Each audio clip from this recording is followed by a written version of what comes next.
বর্ধমান বিশ্ববিদ্যালয়ের অন্তর্গত কলেজগুলিতে 2023-24 শিক্ষাবর্ষে যে সকল ছাত্রছাত্রীরা প্রথম সেমিস্টারে বাংলা মেজর নিয়ে ভর্তি হয়েছিলে তাদের জন্য আজকের এই বিশেষ ভিডিও। আজকের ভিডিওটিতে আমরা বাংলা মেজর সাবজেক্টের দ্বিতীয় সেমিস্টারে যে সিলেবাস তোমাদের পড়তে হচ্ছে, জাতীয় শিক্ষানীতি বা এনইপি 2020 অনুসারে যে নতুন সিলেবাস প্রবর্তিত হয়েছে, সেই সিলেবাসের সেকেন্ড সেমিস্টারে তোমাদের কোন কোন টপিকগুলো পড়তে হচ্ছে তা নিয়ে আলোচনা করব। সর্বপ্রথম বলে রাখি, বর্ধমান ইউনিভার্সিটির প্রথম সেমিস্টার পরীক্ষা নিয়ে কিন্তু সবার মনে একটা দোনামোনা চলছে। সেক্ষেত্রে এটাই বলবো যে এখনও পর্যন্ত যতটুকু জানা যাচ্ছে সেখান থেকে বলা যেতে পারে যে প্রথম সেমিস্টারের পরীক্ষা কিন্তু এই মাস কিংবা পরের মাস অর্থাৎ এপ্রিল কিংবা মে মাসের মধ্যে হওয়ার কিন্তু কোনো সম্ভাবনা নেই। যদিও বোর্ড অথবা আমাদের রেসপেক্টেড ইউনিভার্সিটির ওয়েবসাইটে কিন্তু এরকম তথ্য কোনো কিছুই জানানো হয়নি, তবুও বিভিন্ন কারণ, যার মধ্যে অন্যতম একটি কারণ হচ্ছে লোকসভা ভোট, সেই ভোটের কারণে কিন্তু পরীক্ষা পিছিয়ে যাওয়ার একটা যথেষ্ট সম্ভাবনা রয়েছে। শুধুমাত্র পিছিয়ে যাওয়াই নয়, সেক্ষেত্রে এই প্রশ্নটাও থেকে যাচ্ছে যে আদৌ কবে পরীক্ষাটা হবে। তাই এখন থেকে এভাবেই কিন্তু বলা ভালো যে তোমরা কিন্তু সেকেন্ড সেমিস্টারের যে পড়াশোনা সেটা শুরু করে দাও। প্রথম সেমিস্টারে পরীক্ষার জন্য বসে না থেকে সেকেন্ড সেমিস্টারে পড়াশোনা শুরু করে দেওয়াটাই কিন্তু আমার মনে হচ্ছে যথোপযুক্ত হবে তোমাদের ক্ষেত্রে। তাই আজ তোমাদের সেই সেকেন্ড সেমিস্টারেরই কোন কোন টপিকগুলো বাংলা অনার্স বা বাংলা মেজরের ক্ষেত্রে পড়তে হচ্ছে তা নিয়ে আলোচনা করব। নমস্কার বন্ধুরা, বেঙ্গলি স্টাডি উইথ জিৎ চ্যানেলে তোমাদের সকলকে স্বাগত জানাই। ভিডিওটা শুরু করার আগে একটা অনুরোধ, ভিডিওটা ভালো লেগে থাকলে অবশ্যই ভিডিওটিকে একটি লাইক করে বন্ধুদের সঙ্গে শেয়ার করতে ভুলবে না। চ্যানেলে যদি নতুন হয়ে থাকো তাহলে অবশ্যই চ্যানেলটিকে সাবস্ক্রাইব করে পাশে থাকা বেল আইকনটি প্রেস করে চ্যানেলের সঙ্গে থাকবে। তাহলে চলো দেখে নিই সেকেন্ড সেমিস্টার বাংলা মেজরে কোন কোন টপিকগুলো তোমাদের পড়তে হচ্ছে। আজকে এই ভিডিওটিতে তোমরা শুধুমাত্র মেজর নয়, বাংলা মেজর, মাইনর, এমডিসি বা মাল্টিডিসিপ্লিনারি কোর্স এবং সেক অর্থাৎ স্কিল এনহ্যান্সমেন্ট কোর্সেরও বিভিন্ন ডিটেলড আলোচনা সিলেবাসের পেয়ে যাবে। তাহলে চলো দেখে নিই সিলেবাসে কী বলা হয়েছে। দেখো, এখানে শর্ট ফর্মে তোমাদের যদি একটুখানি সিলেবাসটা বুঝিয়ে দিই তাহলে দেখো, প্রথমে বলা রয়েছে সেমিস্টার 2 কোর্স টাইপ মেজর, যে পেপারের কোড হচ্ছে BENG 2011। এখানে তোমাদের কোর্স টাইটেল হচ্ছে বাংলা সাহিত্যের ইতিহাস প্রাচীন ও মধ্যযুগ, যেখানে তোমাদের পরীক্ষা হবে টোটাল 75 মার্কসে।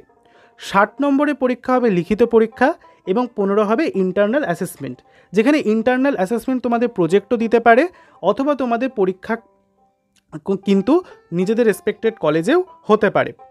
সেখানে 15টাও কিন্তু আবার অনেক কলেজে ডিভিশন করা থাকে, যে 10 নম্বরের ইন্টারনাল অ্যাসেসমেন্ট এবং 5 নম্বরের অ্যাটেন্ডেন্সের উপরও কিন্তু নাম্বার দেওয়া থাকে। মাইনর কোর্সের ক্ষেত্রে তোমাদের পেপারের কোড হচ্ছে BENG 2021। এখানেও তোমাদের পড়তে হচ্ছে বাংলা সাহিত্যের ইতিহাস প্রাচীন এবং মধ্যযুগ, এবং তোমাদের পরীক্ষার মার্কস হচ্ছে এখানেও 75 নম্বর, 60 নম্বরের লিখিত বা রিটেন পরীক্ষা এবং 15 নম্বরের ইন্টারনাল অ্যাসেসমেন্ট। মাল্টিডিসিপ্লিনারি বা MDC কোর্সের কোড হচ্ছে BENG 2031।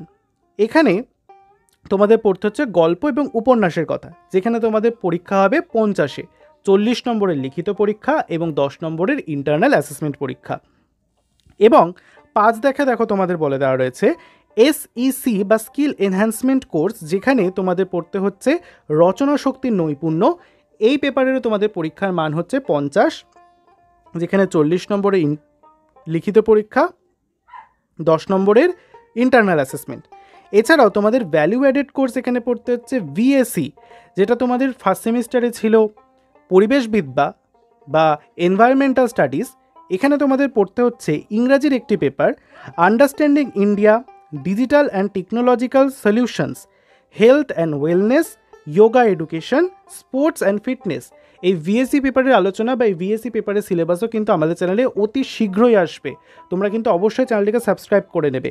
VSE পেপারের পরীক্ষা তোমাদের এবার হতে চলেছে 100 নম্বরের, যেখানে 60 নম্বর প্লাস 20 নম্বর প্লাস 20 নম্বর এই ডিভিশনে কিন্তু তোমাদের পরীক্ষা হবে। আচ্ছা, এরপরে আমরা কিন্তু ডাইরেক্ট চলে যাব মূল ডিটেল সিলেবাসের দিকে। আচ্ছা, দেখতে পাচ্ছ এখানে লেখা রয়েছে সেমিস্টার 2 মেজর কোর্স বাংলা সাহিত্যের ইতিহাস প্রাচীন ও মধ্যযুগ, যেখানে তোমাদের কোর্স কোড হচ্ছে BENG 2011, ক্ষমা করবে।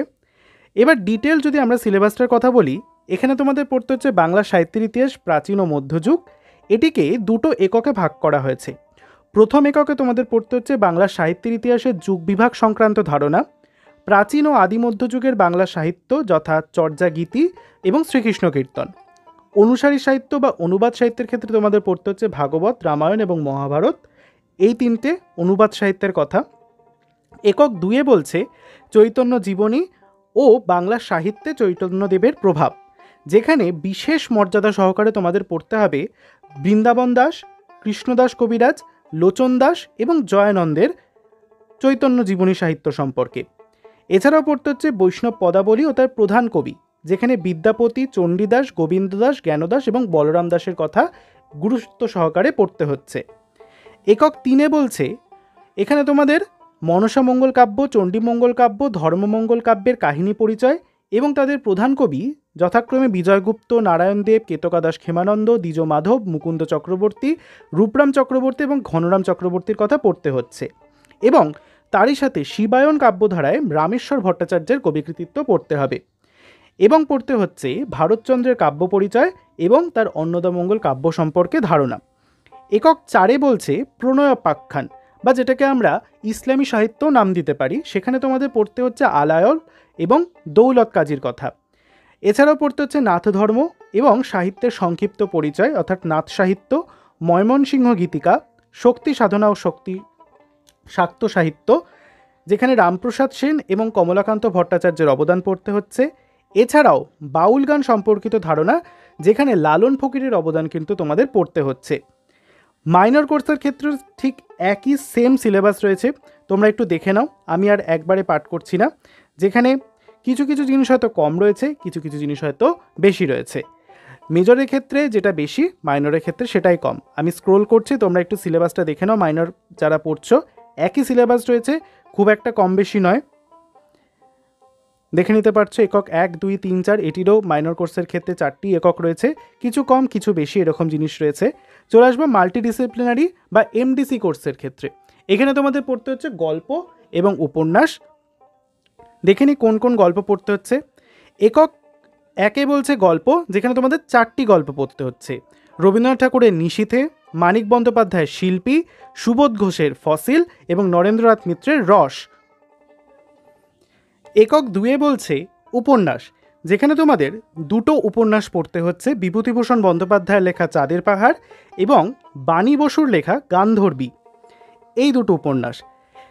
স্কিল এনহ্যান্সমেন্ট কোর্স বা সেক পেপারে তোমাদের পড়তে হচ্ছে রচনা শক্তির নৈপুণ্য, যেখানে এই পেপারটিকে টোটাল দেখতে পাচ্ছ তোমরা 4টি পেপারে ভাগ করা হয়েছে বা 4টি এককে ভাগ করা হয়েছে।